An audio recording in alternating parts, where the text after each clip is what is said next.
अगर आप बिहार बोर्ड 12 2026 के एग्जाम देने वाले हो और हिस्ट्री में फुल मार्क्स चाहते हो तो ये वीडियो आपके लिए गोल्ड है, क्योंकि हिस्ट्री का पेपर सिंपल लगता है लेकिन ऑब्जेक्टिव में ही मैक्सिमम बच्चे अटक जाते हैं। तो इस वीडियो में मैं आपको करा रहा हूँ क्लास 12 बिहार बोर्ड हिस्ट्री के most important VVI objective question जो एग्जाम में बार बार पूछे जाते हैं। ये क्वेश्चन सिर्फ नोट्स के लिए नहीं, डायरेक्ट एग्जाम के लिए भी तैयार किया गया है, इसलिए ध्यान से वीडियो को देखिएगा, वीडियो को लास्ट तक देखिएगा। और अगर आप चाहते हैं कि बाकी 7 सब्जेक्ट का भी ऐसे ही VVI ऑब्जेक्टिव क्वेश्चन कराया जाए तो लाइक और सब्सक्राइब जरूर से ठोक दीजिएगा। तो चलिए बिना टाइम गवाए हम वीडियो को स्टार्ट ही कर देते हैं सिंपल सी भाषा में। तो चलो हम यहाँ पे हमारा फर्स्ट क्वेश्चन से हम स्टार्ट करते हैं। फर्स्ट क्वेश्चन हमारा कहता है हड़प्पा सभ्यता की मोहरों किस चीज की बनी हुई थी? हड़प्पा सभ्यता की मोहरें किस चीज की बनी हुई थी? Right answer option number D हो जाएगा हमारा क्या? सेल खड़ी की। क्या बनी हुई थी? सेल खड़ी की। ऑप्शन नंबर डी बिल्कुल राइट आंसर हो जाएगा। आगे बढ़ते हैं दूसरा नंबर सवाल की ओर और दूसरा नंबर सवाल कहता है बनवाली किस राज्य में स्थित है? बनवाली किस राज्य में स्थित है? राइट आंसर हो जाएगा ऑप्शन नंबर ए हो जाएगा, हरियाणा में स्थित है। चलिए आगे बढ़ते हैं तीसरा नंबर सवाल की ओर। तीसरा नंबर सवाल कहता है लोथर किस नदी के किनारे स्थित है? लोथर किस नदी के किनारे स्थित है? तो भोगवा नदी के किनारे स्थित है। हम जल्दी देखेंगे और बाकी 7 सब्जेक्ट का भी आपको ऑब्जेक्टिव मिलता रहेगा। हिस्ट्री का, जियोग्राफी का हर दिन आपको इस वीडियो का मिलता रहेगा ऑब्जेक्टिव क्वेश्चन, और सब्जेक्टिव भी आपको एक वीडियो में कराऊंगा जो उसी में से आपको आएगा और अलग कहीं से भी नहीं आएगा। तो चलो आगे बढ़ते हैं हम। यहाँ पे हमारा आगे चौथा नंबर सवाल है सिंधु घाटी के निवासियों को किस धातु का ज्ञान नहीं था? कौन सी धातु का ज्ञान नहीं था? Right answer option number B हो जाएगा, चांदी का। चलिए आगे बढ़ते हैं 5 नंबर सवाल की ओर। 5 नंबर सवाल कहता है हमारा हड़प्पा सभ्यता किस युग की सभ्यता है? हड़प्पा सभ्यता किस युग की सभ्यता है? तो ये कांस्य युग की है सभ्यता है। कौन सी युग की है? कांस्य युग की। ऑप्शन नंबर सी बिल्कुल राइट आंसर हो जाएगा। चलिए छठा नंबर सवाल की ओर चलते हैं और छठा नंबर सवाल कहता है हड़प्पा संस्कृति आधारित थी। हड़प्पा संस्कृति आधारित थी, ये है जो व्यापार पर आधारित थी। क्या थी? व्यापार पर आधारित थी। चलिए आगे बढ़ते हैं 7वां नंबर सवाल की ओर। 7वां नंबर सवाल कहता है हड़प्पा सभ्यता के लोग उपासना करते थे मातृ देवी का। किनका उपासना करते थे? तो मातृ देवी का। चलिए आगे बढ़ते हैं 8 नंबर सवाल की ओर। 8 नंबर सवाल कहता है हड़प्पा सभ्यता का स्वरूप क्या है? हड़प्पा सभ्यता का स्वरूप है शहरी सभ्यता है। कौन सी सभ्यता? हड़प्पा सभ्यता कौन सी सभ्यता है? शहरी सभ्यता। याद आपको होना चाहिए ये सभी क्वेश्चन। आगे बढ़ते हैं हम। अगला है हड़प्पा सभ्यता का सबसे बड़ा नगर कौन है? हड़प्पा सभ्यता का सबसे बड़ा नगर है मोहनजोदड़ो। इसको क्या हम मृतकों का टीला भी कहते हैं? मोहनजोदड़ो को क्या मृतकों का टीला भी कहते हैं, याद रखिएगा। चलिए 10 नंबर सवाल की ओर चलते हैं। 10 नंबर सवाल कहता है हड़प्पा सभ्यता की सर्वप्रथम खोज की थी है जो दयाराम साहनी ने की थी। किसने की थी? दयाराम साहनी ने की थी, याद रखिएगा। हड़प्पा सभ्यता की खोज दयाराम साहनी ने की थी। आगे बढ़ते हैं 11 नंबर सवाल की ओर। 11 नंबर सवाल कहता है हड़प्पा किस नदी के किनारे स्थित है? तो रावी नदी के किनारे स्थित है। किस नदी के किनारे है? तो रावी नदी के किनारे। आगे बढ़ते हैं 12 नंबर सवाल की ओर। 12 नंबर सवाल कहता है हड़प्पा सभ्यता की सबसे महत्वपूर्ण विशेषता थी। हड़प्पा सभ्यता की सबसे महत्वपूर्ण विशेषता क्या थी? Right answer option number A हो जाएगा, नगर योजना व वास्तुकला। नगर योजना व वास्तुकला थी। चलिए आगे बढ़ते हैं 13 नंबर सवाल की ओर। 13 नंबर सवाल कहता है हड़प्पा सभ्यता का प्रशासन था।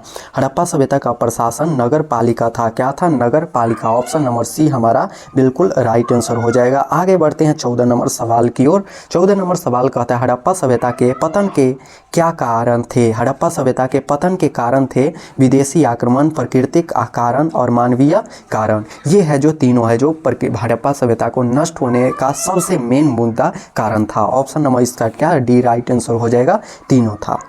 चलिए आगे बढ़ते हैं और अभी तक सब्सक्राइब नहीं ठोके हैं तो एक सब्सक्राइब ठोक दो यार। चलो 15 नंबर सवाल की ओर चलते हैं। हड़प्पा सभ्यता के स्थल में स्त्री के गर्भ में पौधा निकलता दिखता है। राइट आंसर क्या होगा? ऑप्शन नंबर सी हो जाएगा, राइट आंसर। हड़प्पा में हड़प्पा सभ्यता के स्थल से स्त्री के गर्भ से पौधा निकलता दिखता है। स्त्री के गर्भ से यानी कि जहाँ पे खोज हुआ था हड़प्पा सभ्यता का, वहाँ से स्त्री का बहुत सारे लाश भी मिले थे जिसके पेट से क्या पेड़ का पौधा जन्मे हुए मिला था। कहाँ? तो हड़प्पा में। हड़प्पा कैसे डूब गया था? तो पानी में ये डूब गया था, याद रखिएगा। चलिए आगे बढ़ते हैं। सिंधु घाटी सभ्यता के स्थलों में सर्वप्रथम किस स्थल का उत्खनन हुआ था? किस स्थल का उत्खनन हुआ था? तो हड़प्पा का सबसे पहली बार खोजा गया था। क्या? हड़प्पा को खोजा गया था। उसके बाद मोहनजोदड़ो, उसके बाद बहुत सारे स्थल खोजे गए थे। चलो आगे बढ़ते हैं। 17 नंबर, सिंधु सभ्यता में गोदीबाड़ा का प्रमाण कहाँ से मिला है? सिंधु सभ्यता में गोदीबाड़ा का प्रमाण कहाँ से मिला है? तो इसका राइट आंसर हो जाएगा ऑप्शन नंबर ए, लोथर से। लोथर से क्या गोदीबाड़ा आपको पूछा जाएगा, सिंधु सभ्यता में गोदीबाड़ा का प्रमाण कहाँ से मिला था? तो लोथर। लोथर कहाँ है? गुजरात में है। सबसे बड़ा बंदरगाह कहाँ था? तो लोथर में ही था, याद रखिएगा। 18 नंबर सवाल कहता है किस सिंधु स्थल में सूती कपड़े के साक्ष्य मिले हैं?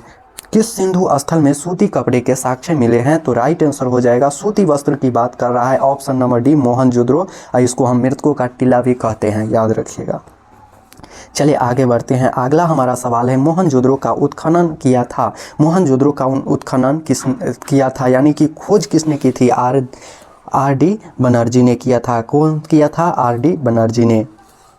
चलिए आगे बढ़ते हैं 20 नंबर सवाल की ओर। 20 नंबर हमारा सवाल कहता है क्या से मोहनजोदड़ो किस नदी के किनारे बसा हुआ है? मोहनजोदड़ो किस नदी के किनारे बसा हुआ है? सिंधु नदी के किनारे बसा हुआ है, सिंधु नदी के किनारे। Option number A right answer हो जाएगा। चलिए आगे बढ़ते हैं। 21 नंबर सवाल है, मोहनजोदड़ो किस भाषा का शब्द है?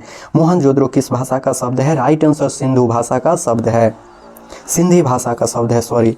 चलिए आगे बढ़ते हैं हम। अगला सवाल है, लोथर कहाँ स्थित है? लोथर है जो गुजरात में स्थित है। कहाँ स्थित है? तो गुजरात में स्थित है। आगे बढ़ते हैं 23 नंबर सवाल की ओर।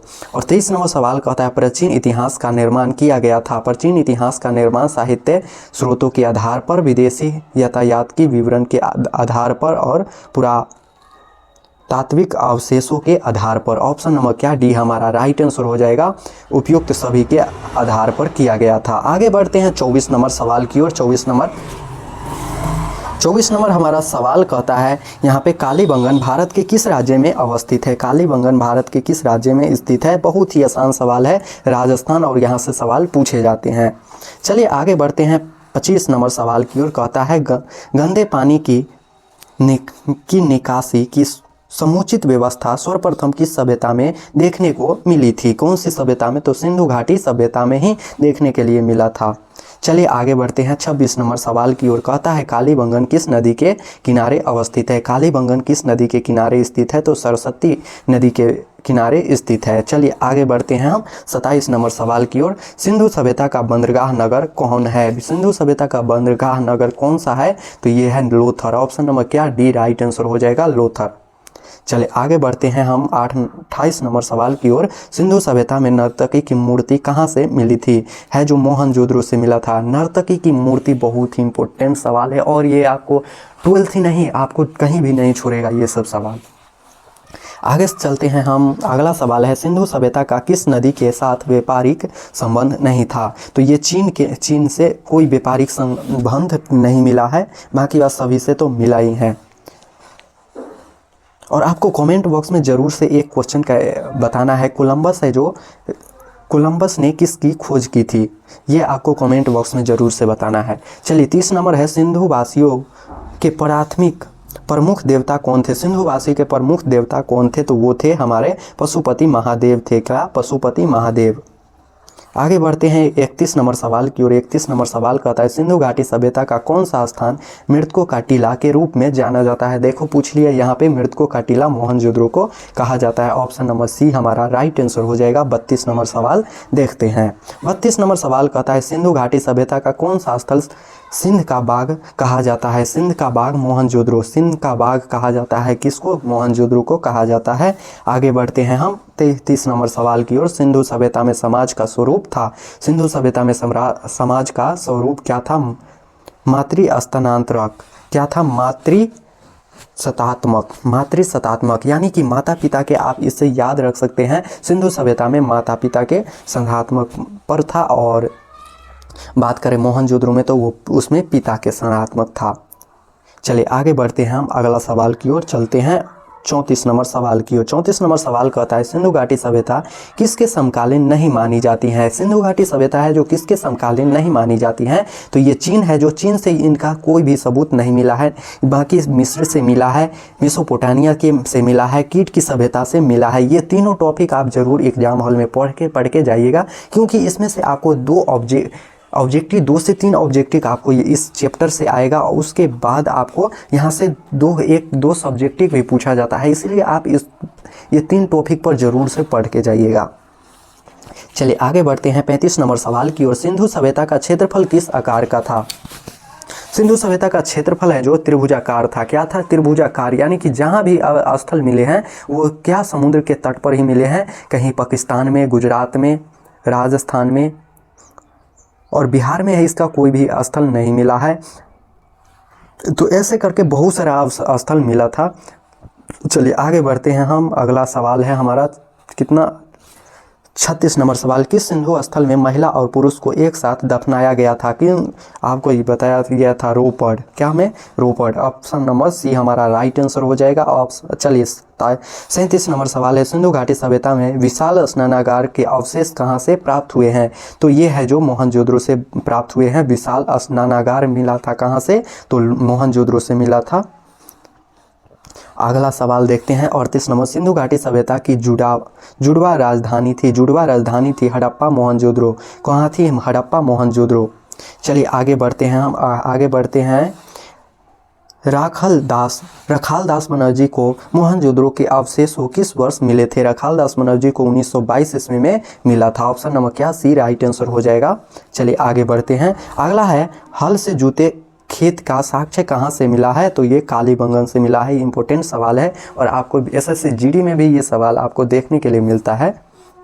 चलिए आगे बढ़ते हैं हम। यहाँ पे पशुपति महादेव की मुहर में निम्न में से कौन सा जानवर का नहीं पाया गया है? पशुपति महादेव की मुहर में निम्न में से कौन सा जानवर नहीं पाया गया था? तो शेर नहीं पाया गया था, भैंस पाया गया था, बाघ पाया गया था और हाथी भी पाया गया था, लेकिन शेर है जो नहीं पाया गया था। आगे बढ़ते हैं। अगला सवाल 42 नंबर है। किस स्थान से शतरंज की तरह से खेल के प्रमाण प्राप्त हुए हैं? तो ये है जो लोथर से मिले थे। कहाँ से? लोथर। ऑप्शन नंबर डी हमारा राइट आंसर हो जाएगा। आगे बढ़ते हैं हम। अगला सवाल हमारा है 43 नंबर। राय बहादुर दयाराम साहनी ने कहाँ उत्खनन किया था? कहाँ किसकी खोज की थी? हड़प्पा की खोज की थी। याद रखिएगा कब की थी? बहादुर दयाराम साहनी ने हड़प्पा की खोज कब किया था? ये आपको कमेंट बॉक्स में ज़रूर से बताना है। उसके बाद हमारा यहाँ पे 44 नंबर सवाल कहता है मोहनजोदड़ो की खोज की 1922 में किसने किया था? ये दोनों क्वेश्चन आपको ज़रूर से कमेंट बॉक्स में बताना है। तो ये थे हमारे कुछ इंपॉर्टेंट सवाल हैं जो हिस्ट्री के, और ऐसे ही आपको और भी सवाल आपको मिलता रहेगा। और अगर आप भी चाहते हैं 7 और सब्जेक्ट का मैं ऑब्जेक्टिव कराऊं तो एक सब्सक्राइब और लाइक तो ज़रूर से कर सकते हैं और कमेंट में भी बता सकते हैं। तो चलो मिलते हैं नेक्स्ट वीडियो में, तब तक के लिए जय हिंद।